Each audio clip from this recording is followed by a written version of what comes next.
Hello, everybody, and welcome to episode 52 of the Hyperthesis podcast. I'm Liam. I'm Patrick. I'm Feely. I'm Emma.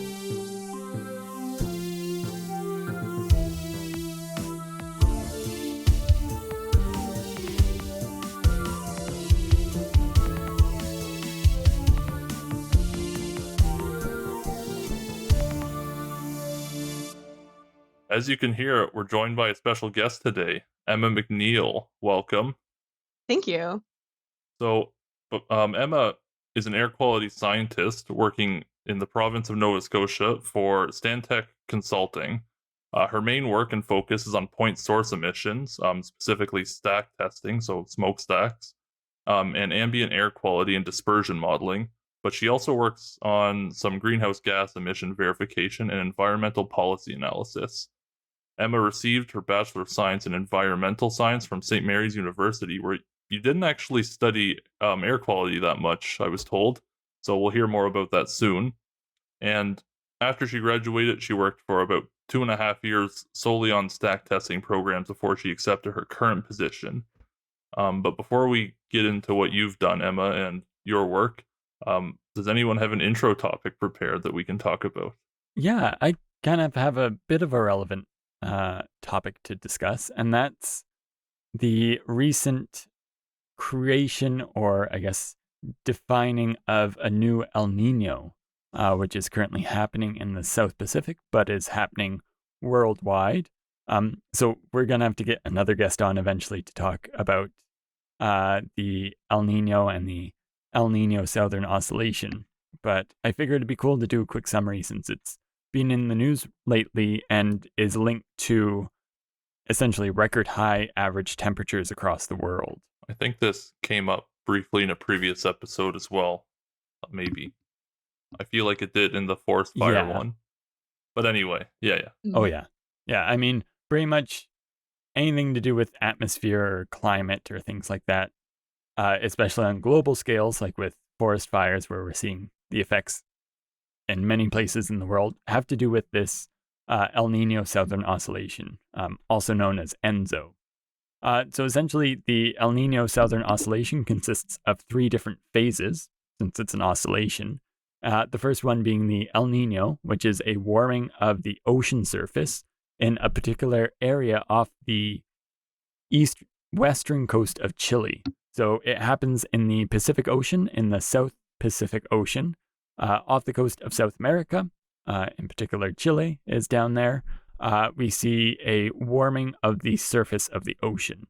Now, there are many different factors that contribute to this warming, but essentially this warming has an effect over Indonesia, which is kind of directly on the other end of the Pacific from where this begins, but also has an effect on the atmosphere, which is where the Southern Oscillation part comes into play. Now, La Nina, which we just came out of, and we actually had what's known as a triple dip La Nina, where we had La Nina, I think, 3 years in a row. This is a cooling of that same patch of ocean in the South Pacific, where we see below average surface temperatures. And again, this affects greatly Indonesia, but these have effects all over the world. And then, of course, we have neutral phases where it's not really a La Nina or an El Nino. There are certain conditions that have to be met to actually qualify for one of those. But we did transition last year from a La Nina into an El Nino. Just briefly on the names, El Nino means the boy in Spanish. However, it was noticed that this happened around Christmas time, and so El Nino actually means like the Christ child, and then La Nina was just the opposite of El Nino. But it could have a meaning as well, but El Nino was kind of defined first. So I keep saying that this has effects all over the world, but when we see this warming and cooling of the Pacific Ocean, as well as changes within the circulation of the atmosphere over this portion of the South Pacific, this has a global effect. It can change the jet stream, including the polar jet stream. It can have effects on moisture quantities in particular over certain areas of the world. And it can make various regions, such as, say, North America, especially in the Midwest and kind of Ontario all the way to the Rocky Mountains, it can affect the winters. So it can either lead to colder winters or warmer winters, depending on where you are in the oscillation. Well, I feel like most of us, I think almost all humans it's really hard to imagine or relate to that scale, Imagine we go to warm a glass or a cup of water for tea, and that's use certain energy to warm that water up. And we're talking about like square kilometers or, like so much area and volume that the amount of energy required to change the atmosphere is tremendous, right? Like I can't imagine. Well, you can estimate it. You can do the math and estimate it, but I just don't have that sense of scale in my head that like what this feels like to change like that like dynamical system of the world, how much influence you need. I mean, the amount of energy we're talking about is truly insane. And it's also interesting because these cycles are very long, drawn out oscillations. So instead of taking something like, I don't know, a couple seconds or a couple milliseconds in terms of sound waves, they take years. And these are natural processes that happen because of many different effects of the Earth, like its rotation and the cooling and warming cycles and where it is relative to the sun. But I mean, you can kind of contribute all of this to being solar powered because that's where a lot of the energy from the Earth comes from. And especially within the South Pacific, the upwelling of warmer water then affecting the, or having an effect in combination with this atmospheric oscillation is just incredibly powerful. And the main driver of all this and the changes in all this weather is moisture in the atmosphere, which takes a lot of energy to evaporate water. As anyone who's taken, say, even a high school science class knows, water to go through that phase change takes a lot more energy than just to heat it up.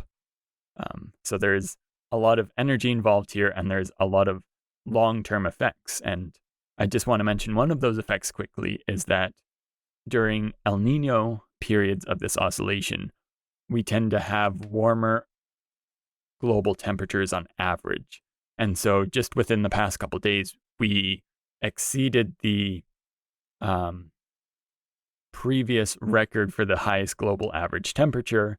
I think previously it was something like 16 point something degrees, and now it's over 17 point something degrees. And as El Nino progresses, gets warmer, and we go through the northern summer, or the summer just for the northern hemisphere, we will probably see those temperatures increase. So we might be hitting a couple records, and who knows if there's going to be an El Nino again next year too. Yeah, one of the other interesting things about having like this warmer climate, it can actually also impact ambient air quality, which sometimes people don't think. So ozone is more likely to form in these intense heat waves. So as the years go on, if we stay in this kind of El Nino situation and we have more and more heat waves happening, ground level ozone is going to increase, which in effect will increase the amount of smog. So cities with a lot of like cars, a lot of traffic could see a lot more smog in the upcoming years if these heat waves continue. Yeah, that was something I was going to ask you about actually, because I've noticed over the last however many years that on like more humid days, the like I guess days that are kind of foggy opposed to smoggy, days with a lot more humidity, I've noticed that the air quality seems to be a little bit better on these, like on my, my iPhone on the weather app, and I wasn't sure if that was just a coincidence or if there was something happening there. And I guess hotter days you get more ozone, so you get more smog, so it kind of actually makes sense. Mm-hmm.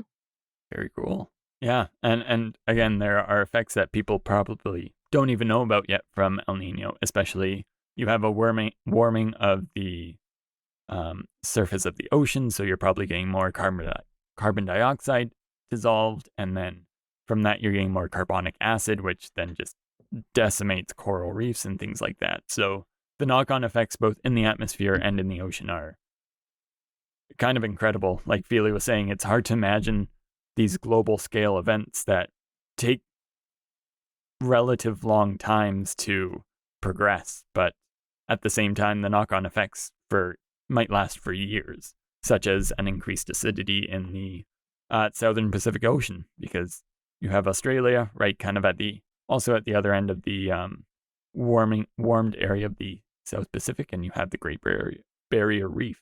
So lots of knock-on effects, and even where I do my research in Costa Rica, we see effects from El Nino in terms of precipitation, even though it doesn't really happen too close to there and it's in a different hemisphere, it still has these lasting effects. Well, thank you very much for that, Patrick. For the sake of time, we should move on to the more important discussion of the day, which is Emma's work. So we'll ask you a bunch of different questions. They're pretty chill, but basically to start, what do you do? So what are you working on at Stantec Consulting currently? Can you tell us more about this point source emission stuff and air quality and dispersion modeling and whatnot? Yeah, absolutely. So my official title is air quality scientist. I started as an air quality technician at a previous job where I was doing point source emissions. So for point source emissions, they can be a variety of different things. It basically just means pollution that is coming out of one defined source. In the majority of cases, it is smokestacks. So all of the point source that I do work on are smokestacks, but you have other options too. You can have like settling ponds and stuff like that. So essentially what my job is that most places that have a smokestack will have what's called an approval to operate. It's called different things in different provinces and different jurisdictions, but essentially this approval to operate will have limits for how much pollution can be emitted per year. Usually it's an annual amount.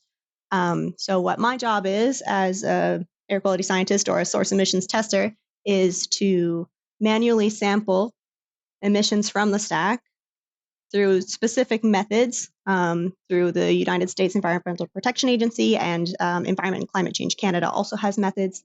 And I test to see that the smokestack is not emitting more pollution than it's meant to. So pollution in this case can mean a whole bunch of different things. It can be total particulate matter that's smaller than 2.5 microns, which is like the small stuff that can get in your bloodstream. And a variety of different metals, polycyclic aromatic hydrocarbons, volatile organic compounds, lots of stuff like that. So basically my job is to go to these plants and make sure that they're within their limits to operate. I remember back a few years ago, even before COVID, even my country, people start wearing masks, and they don't have to be special masks because they're worried about the PM 2.5 particles. Mm-hmm. I think what you just mentioned, where it's quite dangerous, getting your bloodstream, and people get really sick, and some people start get really sick and dying, especially elderly. Also, like there was a big thing where people start wearing masks everywhere outside, and when COVID hit, it wasn't that much difference. I mean, at least you're in a big city because you're wearing masks anyway. But I have a quick question, more generic question on air quality, because, as scientists, we usually deal with very controlled environment, and that's very different than field work where, when you want to test air quality, you pick a place, right? Like, or you sample your air. So imagine if I'm trying to create an air quality index in a city, like do you sample like 100 places, or is that like a specific standardized place you're supposed to test it? Yeah, great question. So in Canada, the air quality is monitored through Environment and Climate Change Canada, and they do have specific stations in lots of different cities, lots of different rural areas too, that are manned basically 24 hours a day, 7 days a week, total year. And those guys are out there collecting samples pretty much daily. It is possible to get machines. There's a few different samplers that will do this automatically, but for the most part, it is real people in specific places that are testing for specific compounds. This is very interesting because I was thinking about like weather probes. They were almost like they're just a bunch of towers around, right? But these are actual stations because like I don't know how long would it take. Let's say I want to assess the air quality? Does it take half an hour, 10 minutes, like an Yeah. hour? So yeah, it really depends on what you're sampling for. So when you're testing air quality, you're usually going to be comparing it against what's called an ambient air quality standard. So that is basically just a limit that you can't go above. So for example, in Nova Scotia, for total particulate matter, it's 120 micrograms per cubic meter. That is the maximum amount, and over that, you're breaching the air quality regulations. So that is a 24-hour averaging period. Most of the samples that you'll do are a 24-hour period. There are some other compounds, such as like carbon monoxide, which has a 1-hour averaging, so you could sample over 1 hour. But for ambient air quality, the vast majority of contaminants, you're looking at a 24-hour sampling period. So I'm curious, in terms of actually taking these samples and trying to figure out how much of, say, PM 2.5 or these different pollutants are in the air, what kind of devices do you use, whether on site or in the lab? Yeah, so it sounds really fancy, but it's really simple, actually. So for particulate matter especially, we essentially have a filter paper, just a regular piece of filter paper. It is desiccated and pre-weighed before you place it out, so you have your pre-weight. You'll put it into a filter holder, which is over a motor, and the motor just pulls air through the filter at a fixed rate for a fixed amount of time. And then once you've done 24 hours of sampling, you redesiccate and you reweigh the particulate filter, and that will give you a weight, and then you'll use the specified like motor rate to calculate a volume. So you have a weight and you have a volume, so you get your concentration, which you can then compare against your ambient air quality standard. For more complicated components such as like metals or VOCs, that is done in a lab. Unfortunately, I don't have the fun job of like doing the lab work on those ones.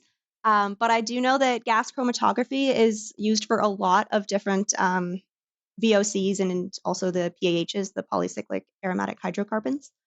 But I don't get to see that part of the job.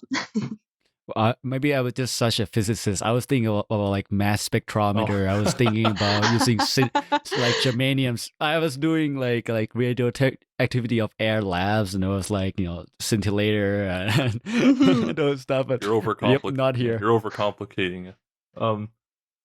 So was this just for this putting the air through a motor?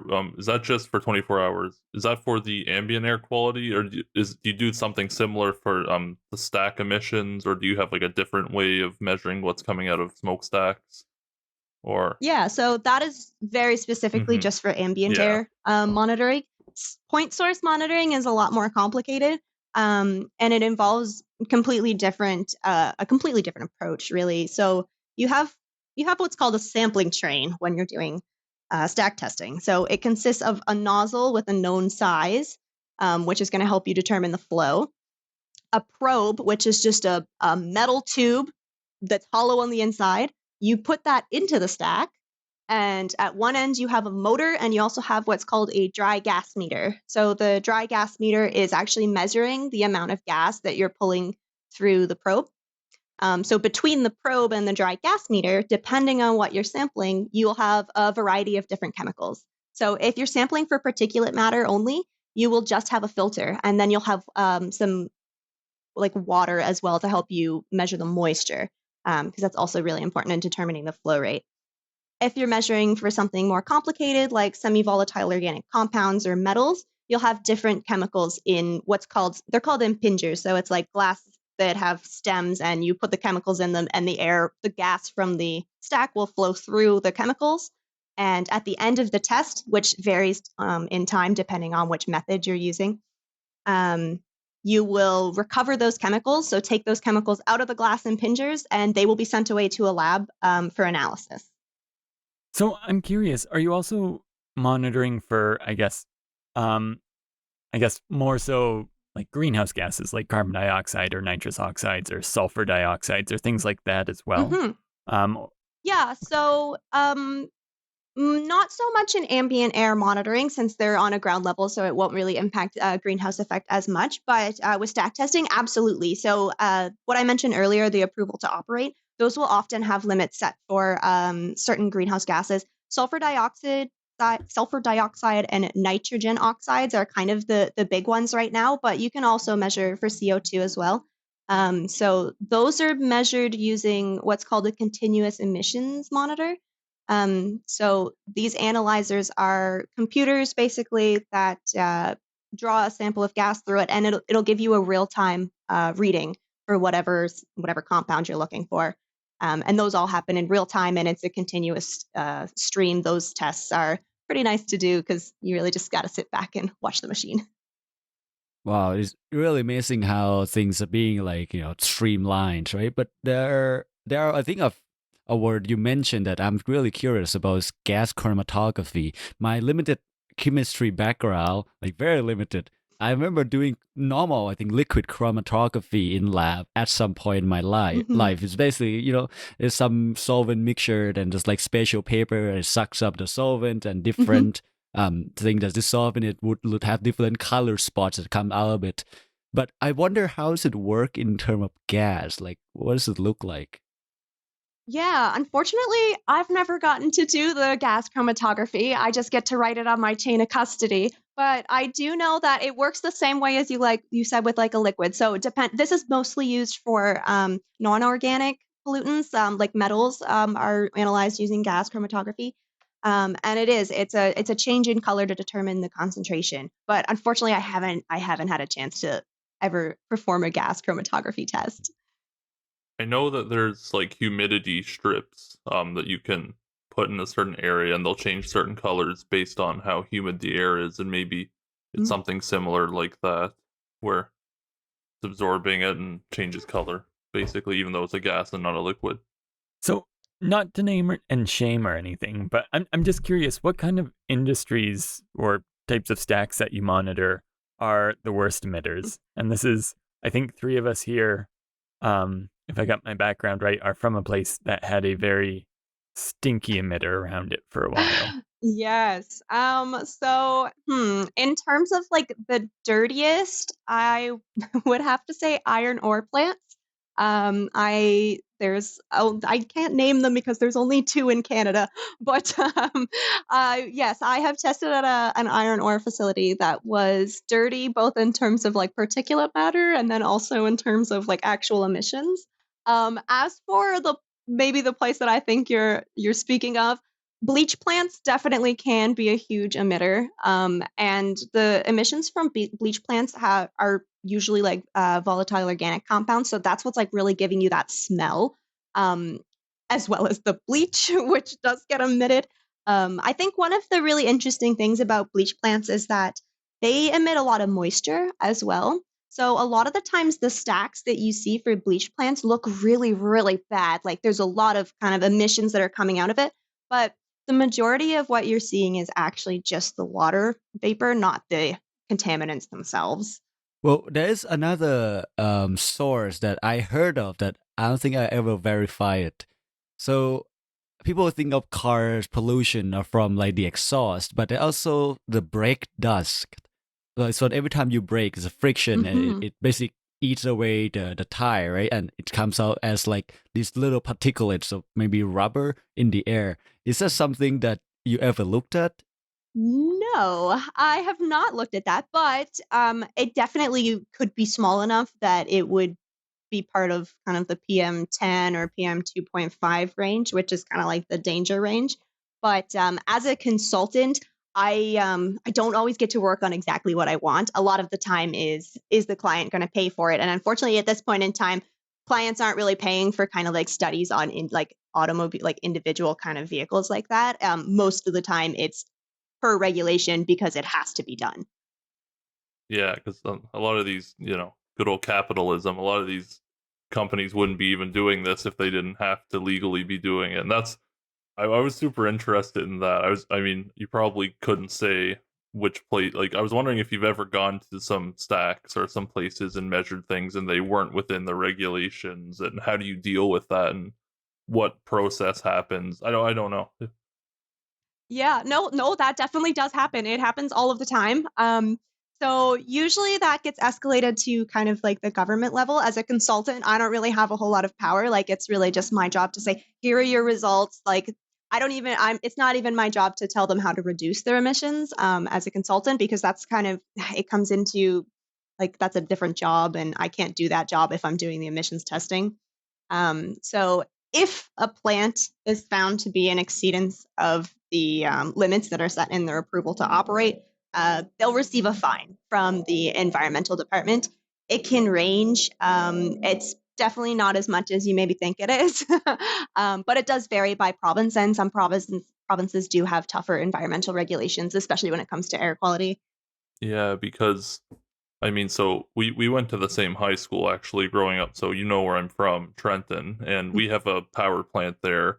Have you ever gone to that plant? But I yes. okay.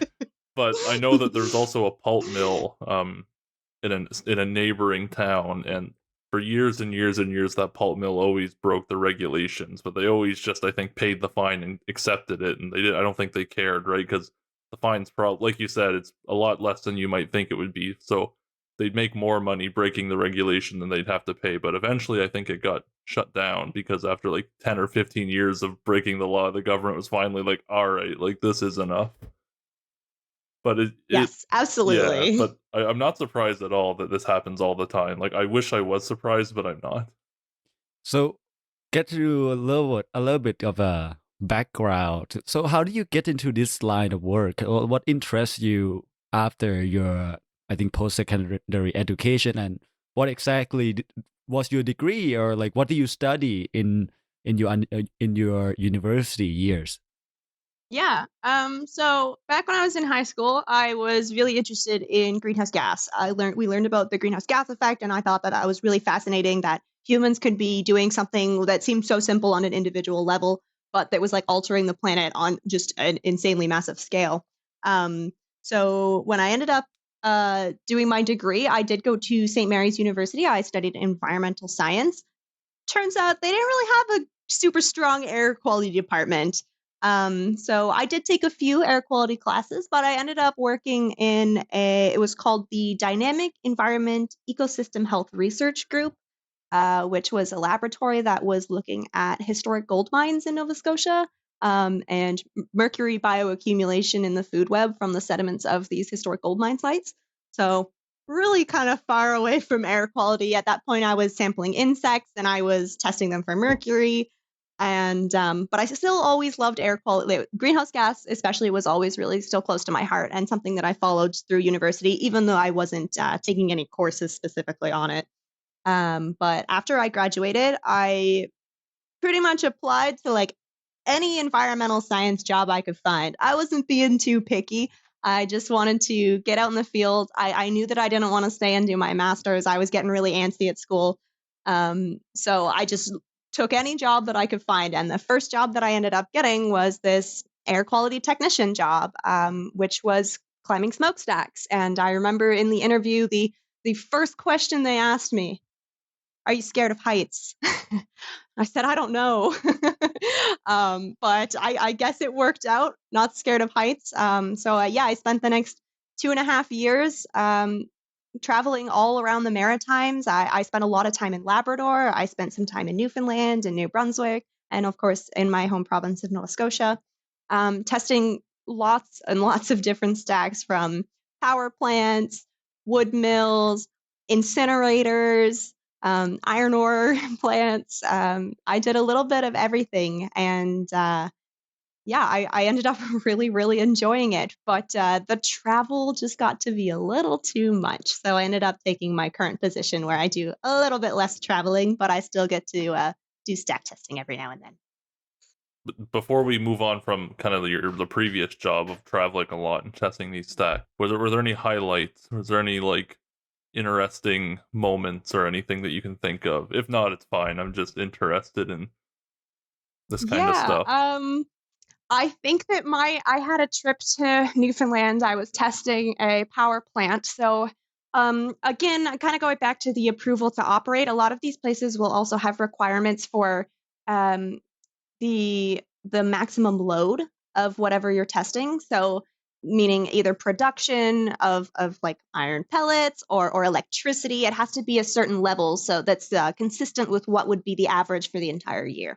So Unfortunately, with power plants, that means I have to test them in winter because that's when Ooh. electricity demand's the highest. So I had a trip to Newfoundland. I was testing a coal power plant over there. No, sorry, a Bunker C power plant over there. And most of the stacks that I tested up to that point were what's called an annular stack. So that means that the actual stack itself is encased in a concrete structure. So if you think of like power plant smokestacks, usually they're like striped red and white. So that's actually not the smokestack. That's the concrete casing. The stack is inside that, which meant when I climbed those stacks, I wasn't being exposed to the elements. That changed when I went to Newfoundland. So the Newfoundland stack that I had to test was 275 feet tall. And it was an exposed stack, which meant I had to climb a ladder from the ground straight up 275 feet in February in Newfoundland. Ooh. It was very cold. It was very windy, but it was a pretty awesome experience. Maybe at the time I wasn't having such a fun time, but it's fun to look back at and think about. It's like an adrenaline rush kind of experience. Definitely. Yes, absolutely. Patrick maybe isn't climbing cold towers in Newfoundland, but he does some field work where he has to climb towers in rainforests and things like that, I guess. But me and Feely are just happily sitting in our offices on our computers all day. Definitely less exciting, but that's so cool though. I definitely haven't climbed something that's well over almost 300 feet. So that sounds terrifying. So let me bring you back a little bit in time. So really, you said you're interested in this type of like greenhouse gases, but before that, even as a kid, like what got you into science and maybe mathematics and science in general? Mm-hmm. I would have to say my dad and my grandpa. So my dad got me onto kind of the path of like, I thought maybe I wanted to do engineering at some point. I ended up not doing that, but my dad has a very technical background. So he really put me on the track of liking how to do math, but also really working with my hands and like fixing things and problem solving for myself. And my grandpa was really the one that kind of like kickstarted my love for the environment. So I was raised rural Nova Scotia, so I mean composting, recycling, all that was like kind of ingrained in me, but my grandpa was the one that kind of like opened it up onto a more global scale for me and made me think about like the impacts that this can have on different people, not just like our small community, but like this is an entire world that's changing. So yeah, grandpa put me on maybe an environmentalist, but my dad is probably the one that made me a scientist. Now you're both. And now I'm both, exactly. Yeah, because it's interesting to hear different people's story, how they get into science, right? Like, because some people start really young. Some people like Liam started late. Is a late bloomer in science in a way. Yeah, so that's good. Yeah, I was always really into like biology. Like I always had all these books with animals and bugs and things in them, and then I think in like high school I just discovered I'm like I kind of like math, and I went with it, and here I am. One thing I don't think, maybe you touched on it and I just didn't clue in or I missed it, was this dispersion modeling stuff. I don't know if you mentioned that or not. I didn't. Okay, I want to hear about that because I like the word dispersion and it shows up in my research in a completely different context.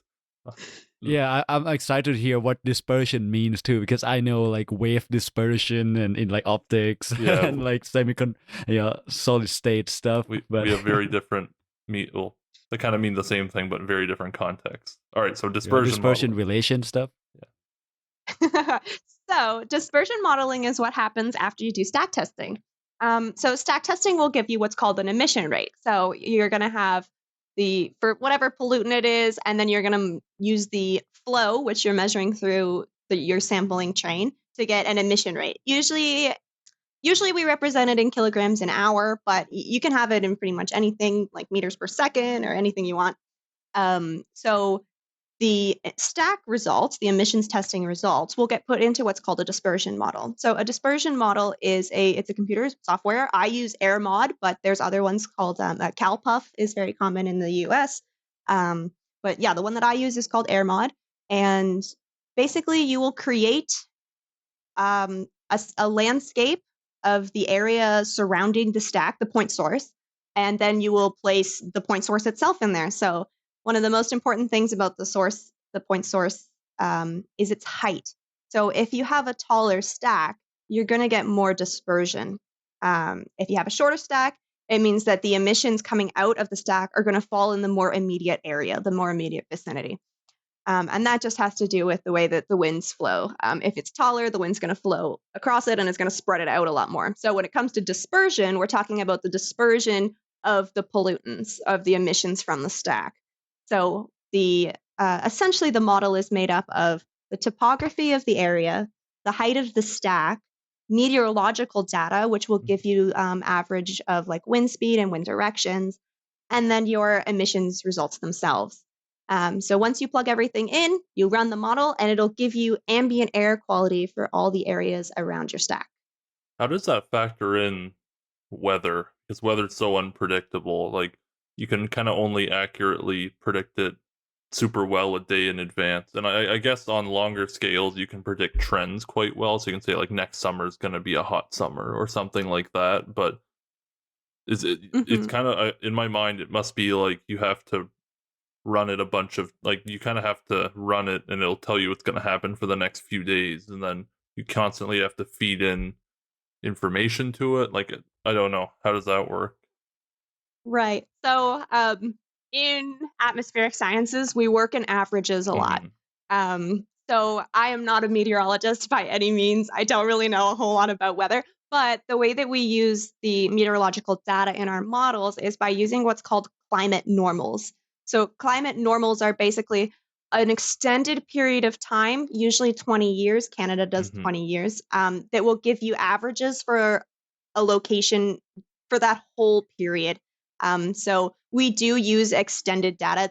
Dispersion modeling, you can do what, as you said, and like feed it data just as is. That's usually done for like kind of emergency events. Yeah. So like, but for like a regular, like regulatory purposes, day-to-day weather really doesn't have an impact on it. Yeah, I was thinking, like, if you have like a, Chernobyl type situation, you would plug in the immediate data and say, all right, like, these particulates are going to go in that direction, everyone in that direction go away. Or maybe they do it for these forest fires that have been happening, actually. Yeah. Yeah. Yeah, absolutely. There's definitely dispersion models that have been done for the forest fires, and then also there was a train wreck in Ohio Yeah. at the beginning of the year, and dispersion models played a huge part in determining what areas needed to evacuate. But yes, but for like general, like, if you have like a power plant somewhere, you're gonna use all the kind of data you've collected for many years and average it out. That makes sense. It reminds me of when Yeah. I worked at a pizza place. I worked at the Greco in New Glasgow, actually. Oh yeah. But the way they would determine, like, they would look at kind of like the previous five or so years of how busy each night was and how much money they made each night, and they would say, like, all right, this night's probably going to be busy because it was pretty busy for the last 5 years.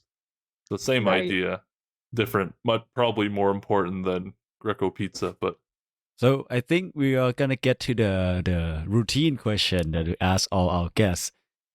So I want to ask you about the future because I think we have explored the past for quite a bit. So you see yourself working as air quality or in this field for a longer time period, or is it something that you find yourself to be like the goal, or where do you see yourself? I'm not talking about 10 years, but like you know what's your ideal? If you can pick anything and you want to do, would you pick to be studying air quality, or you pick to do more climate? Like, what do you see yourself? Are you still want to be like a scientist? Do you want to do more research or go to more bureaucracy? I know this is like a loaded question, but just to trigger for you to think a little bit about like the future. Yeah, I love it. So yes, I definitely plan to stay in air quality. I specifically really love working in consulting. I've had some of my coworkers move on to like government jobs and stuff like that. And although I know that like for some reasons that would be really great, from the consulting perspective, I love the variety of work that I get to do. I get to work on so many different projects for so many different clients that every day is basically something new. And I definitely hope that I still have that in the future. I'll be pretty sad if that changes. But I'm also looking to really get into more exploring the human health impacts of air quality. So, like right now, most of the work that I do is more focused kind of on like environmental and following regulations. But in the future, I would love to work on like a more local scale and use my knowledge from ambient air quality and combine it with toxicology so that I can see exactly how ambient air quality is impacting the different communities that I sample air quality in myself. I think one thing that I think Liam and I are far removed is kind of the community part that comes with the job, because if you think of people who do like pure theoretical physics, we kind of want to move away to where the research is booming, or maybe you go to like this university that's like have equipment, or the faculty that does what we do. But there's also this element that, well, your field can do, which is like you basically measuring stuff or regulating um, organization in your community that you don't necessarily want to move away from your community, right? Like you don't have to go to huge cities. Like you don't have, like, your goal wouldn't be New York or like Toronto or Vancouver, but like in your community that kind of help foster this climate of let's say science and better quality of life. And I think that's great. Yeah, So definitely. you like to stay in Nova Scotia? I do really like Nova Scotia. Sometimes I wonder if maybe the pace of life is a little too slow for me. But for the foreseeable future, there's a lot of work in Nova Scotia right now. Things are really booming over here on the East Coast. Lots of environmental impact assessments are going on. So I have lots to keep me busy here, and lots of people here that I care about. And when it comes down to it, the quality of air is going to impact the quality of people's lives. So it's nice to stay close to home and know that the work that I'm doing is benefiting the people that are closest to me. And also, they're trying to launch some satellites and rockets in Nova Scotia, right? So that might be becoming your job to figure out the pollution and all the smokes. Very true. There have been studies that have been done. Satellites are now capable of detecting methane emissions. So, yep, that's definitely something we could see more of in the future. As far as like education on air quality and this kind of stuff goes, how much public outreach stuff or kind of like teaching the world about this occurs? Again, maybe I'm just in my dark theoretical physics corner and I've missed it, but I know in theoretical physics and physics in general, you have to kind of spend a lot of time doing outreach because it's people are afraid of math essentially, so you have to try and convince the world that what you're doing is useful or interesting. And for air quality, I mean, you need air to survive, right? It wouldn't be hard to convince people in my eyes that air quality is important, but do you have to go around and educate people on it, or is there like other people who do that? So, as a consultant, I don't get Hmm. to do a whole lot of like specific public outreach. I do find that at least here in Nova Scotia, kind of general understanding of air quality and the way that it impacts our lives isn't really well understood. Um, and there's not a whole lot of resources out there. Nova Scotia Environment and Climate Change does have an air quality department, and it has a few infographics and stuff that can be very helpful. And there's also publicly available data, but it's not really broadcasted to the public that it's available. So sometimes people won't know where to find it.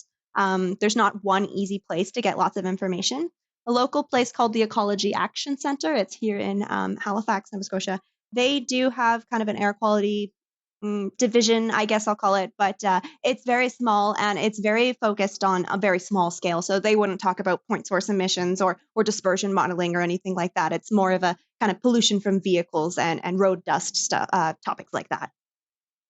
Yeah, because I was really excited to have you as a guest because I just knew nothing about this, and I'm pretty interested in almost everything. So when I see some article online, I'll usually go read it, or I see some paper, I'll go read it to kind of learn into it. And I find air quality something I don't see popping up a lot. And again, maybe it's because I'm in my physics corner, and I'm only getting physics and chemistry kind of information thrown at me. But it'd be nice to kind of get that information out there somehow, because I know, like you said, these government of Canada websites that they're and even like other websites, there is information out there. Like I've gone and looked up kind of air quality and like smoke information because all these forest fires were happening. So I was interested in like what was the kind of air quality in Ontario over the Mhm. last however many years. And I find these really kind of outdated websites on the government of Canada, and they're hard to like.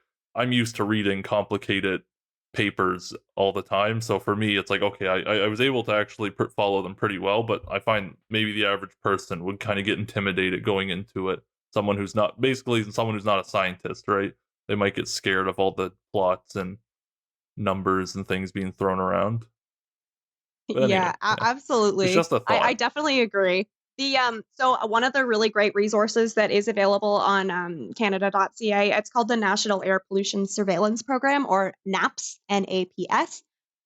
So this is what I was talking earlier, that there's like designated stations that are run by Environment and Climate Change Canada. So those stations have publicly available data. It's not real-time data. It takes a while to process, but I believe that the data for 2022 is starting to roll out. So that's something that people can take a look at if they're curious about past air quality events. Well, one thing I want to note too, I remember like Canada is one of the best place on earth for in terms of air quality. It's just, and I grew up in Bangkok, which is terribly polluted. And I remember, the motivation in science too when you study earth science or these type of like investigations, like is real impetus to make changes because like we couldn't really breathe. And it's nice to hear that we're in a place in like Canada, in Nova Scotia, has pretty amazing air quality, right? That people actually still really care about try to not make it worse, even though it's like in a way pretty good, unless there's like forest fire smokes. Yeah, definitely agree. Usually when I'm out doing stack testing, if I'm at like a community and people see me, people will ask what I'm doing. And if I tell them that I'm stack testing, the first thing they want to ask me is, how's the air quality? Which I don't usually have a great answer because it takes time to get results. But people are definitely interested. People want to learn more, and they're concerned about, yeah, exactly, the air that's around them. You see a smokestack, you assume that those emissions are probably going to be around you somewhere. So I am just curious because I sometimes like to be that person. Um, from your experience, where in Nova Scotia has the best air quality? Definitely, the more rural you go, the better it is. South Shore is pretty good, although the South Shore can be impacted by actually the eastern United States. So sometimes, depending on what's going on there, the air quality won't be as great. But kind of the two ends of Nova Scotia. So if you go South Shore or if you're way up in Cape Breton, there's not a whole lot. Although that being said, there are 3 power plants in Cape Breton, so sometimes it's not so great. But generally speaking, the kind of the ends of the province don't have as much industry, so you're going to have cleaner air there. Awesome. Well, thank you so much for coming on, Emma. That was yeah, I was really excited about that. So I've learned a lot, and I grew up in a town with a power plant, and I guess Patrick did, or some smokestack, and Feely grew up in Bangkok. So I've always been kind of interested, like you said, if I saw you working somewhere, I would ask how's the air quality because I'm just interested, and I'm in a place with a lot of smokestacks, and I go and like kind of look up articles on how what the air quality in Hamilton is like, and I mean it's not great. It turns out there's a recent study put out by the University of Toronto, kind of linking high cancer rates in Hamilton. But luckily, I'm not here too long. I'm only here a few more years. But yeah, it was great to have you. Yeah, thanks for having me on. It's always fun to talk about air quality, especially with people that are interested in it. Sometimes it's just me rambling to people that I don't care. So before we end the episode, and before we go to our story, I'm gonna get Patrick to tell people how to reach us, and also maybe reach you if you're interested. Yeah. So, first of all, to start, if people have questions that they want to ask about air quality or being a scientist measuring air quality in your particular field of work, is there a way that you'd like people to contact you? Yeah, for sure. So I do have an I wanted to start doing a bit more public outreach. Turns out I'm not very great at content creation, but I do have an Instagram account that is dedicated to air quality. It's called Air Quality with Emma.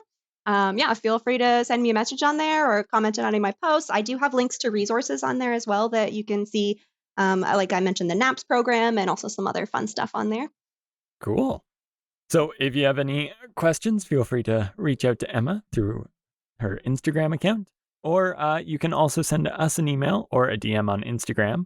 Our email is hyperthesis.podcast@gmail.com, and our Instagram is @hyperthesis. So you can send us a message, and we'll make sure to forward it on to Emma if you can't contact her or you don't have Instagram. But feel free to reach out to us, even if you don't have a question for our guest. If you just have any questions or comments about the episodes in general, or if you would also like to be a guest on the show. We've had quite a few guests, and we're very lucky to have Emma today. And we are always looking for people who are experts in their area, and we are more than happy to have you on, no matter what you study or research or do in terms of science. Now, if you also want to follow us and share us, we are on YouTube.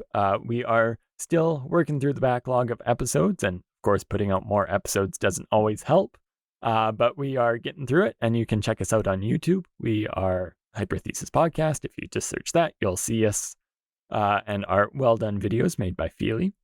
We are also on pretty much whatever podcasting service you may use, whether it be Apple Podcasts, Google Podcasts, Audible, and we are based out of Spotify. So feel free to give us a follow, a like, a subscribe, leave a comment, or send us an email. Just reach out to us and interact with us so we know you're listening. And if you'd like to hear a topic for a future episode, please suggest them to us as well. All right, so the story today is on the discovery of oxygen. If I think it's appropriate when we talk about air and such. And air is such a strange thing, isn't it? Because if you think of fundamental elements in terms of the ancients, be earth, wind, fire, water, and three of those we can see, and air or wind, we can feel it, but we don't see it. But so why has it become a thing? So around 2,500 years ago, the ancient Greeks identified air along with earth, fire, and water. I'm sure the Chinese did discover it too. Well, so as one of the four elemental components of creation that they thought of. So now it might feel a little bit primitive now, but it was a real excellent sense because there was so little reason to dispute the idea, and it persisted until the late 18th century. So, and it might persist longer if not for the English chemist and maverick theologian named Joseph Priestley. So Joseph Priestley was born in Yorkshire. I hope I pronounced that right. The eldest son of a maker of wool cloth. So his mother died after bearing 6 children in 6 years. Impressive. So young Joseph was sent to live with his aunt, Sarah Priestley Healy, so until the age of 19. And she often had Presbyterian clergy at home, which is a little bit different than his father's doctrine is part of Christianity. His father was a Calvinist, or Calvinism. So, and he basically encouraged to study for the ministry. And it turned out Joseph Priestley did it really, really well. So aside from what he learned in local school, here's what's gonna make us feel a little humble. He taught himself Latin, Greek, French, Italian, German, and a few other Middle Eastern language, along with mathematics and philosophy. So this basically made him ideal to study at Oxford or Cambridge University in England.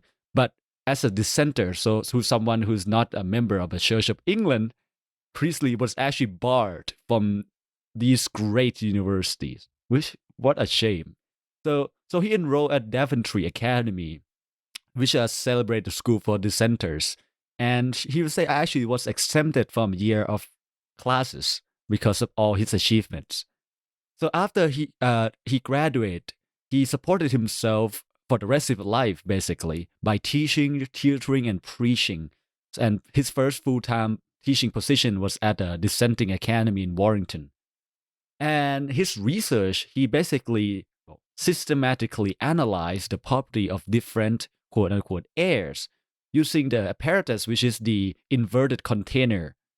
So if you imagine a jar and you flip it upside down and put it underwater, and you can basically contain gases and you can study them, and you capture the gas produced by experiments. So this container will be placed in a pool of water or mercury, sealing the gas in, and they can test if that gas can sustain flame or support life. So during the course of these experiments, Priestley made an important observation that a flame went out when placed in a jar in which a mouse would die due to lack of air. So there might be some correlation there, and putting a green plant in a jar and exposing it to sunlight would refresh the air, permitting a flame to burn and mouse to breathe. So maybe, perhaps, so Priestley hypothesized, and he wrote that the injury which is continually done by a large number of animals is, in part at least, repaired by the vegetable creation. So he observed that plants release oxygen in the air, in the process known to us now as photosynthesis, but they didn't know there was oxygen yet. So in August 1774, he conducted his most famous experiment. So he used this glass as a burning lens. So he focused sunlight onto a lump of mercuric oxide in that container, in gas container, in the pool of mercury. So the gas that emitted, he found, was 5 or 6 times as good as common air. And in following tests, it caused flame to burn intensely and kept mouse alive for 4 times as long as a similar quantity of air. So he called this air dephlogisticated air. So it's quite a lengthy word on the theory that it supported combustion so well because it has no phlogiston in it. So it could absorb the amount, absorb the maximum amount during burning. And even that a year before, the Swedish apothecary Carl Wilhelm Scheele so actually isolated the same gas and observed similar reaction and called it fire air. But his findings weren't published until 1777. So, Priestley published that first. So whatever the gas was called, the effects were amazing. And the feeling of it in my lung, Priestley wrote, was not sensibly different from that of common air, but I fancied that my breast felt peculiarly light and easy for some time afterwards. So who can tell by that time this pure air may become fashionable article in luxury? Hitherto, only 2 mice and myself have had the privilege of breathing it. So that's interesting. And as luck would have it, Lord Shelburne was on a trip to Europe and took Priestley along. So in France, Priestley met Lavoisier and described his discovery. It turned out to be the clue that Lavoisier needed to develop the theory of chemical reaction and the revolution basically in chemistry that dispelled this phlogiston theory. The phlogiston was a faulty theory that before chemistry was great, I guess. So burning substance, Lavoisier argued, did not give off phlogiston. They actually took Priestley gas, which Lavoisier called oxygen, from the Greek word for acid maker.